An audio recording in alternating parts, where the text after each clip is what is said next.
Live from the world's capital markets, here are the latest financial headlines brought to you by News Factory. Hello and welcome to Monday's Daily Financial Review. Here's what's making the headlines in the markets today. The dollar-yen pair traded sideways in the last session. According to the Williams indicator, we are in an overbought market. The Bitcoin fell 0.5% against the dollar in the last trading session. The stochastic RSI indicates an overbought market. The gold-dollar pair corrected downwards in the last session, falling 0.2%. The MACD is giving a positive signal, going against our overall technical analysis.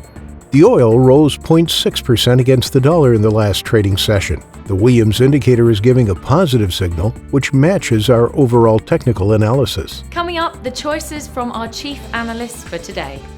Beijing's crackdown on the misuse of import quotas, combined with the impact of high crude prices, could see China's growth in oil imports sink to the lowest in 2 decades in 2021, despite an expected rise in refining rates. Fortress, which is backed by SoftBank, has teamed up with U.S. businessman Charles Koch and the Canada Pension Plan Investment Board to agree on a £6.3 billion offer for the Bradford-based chain.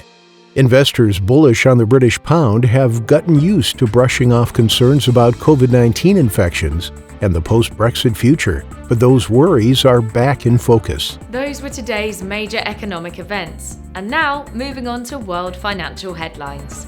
The U.S. Dallas Fed Manufacturing Business Index will be released at 14:30 GMT. The U.S. new home sales at 1400 GMT. The U.S. 3-month bill auction at 15:30 GMT.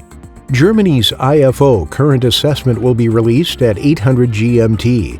Japan's Jibun Bank Manufacturing PMI at 0:30 GMT. The Eurozone's ECOFIN meeting at 700 GMT. We hope that you've enjoyed Monday's financial review.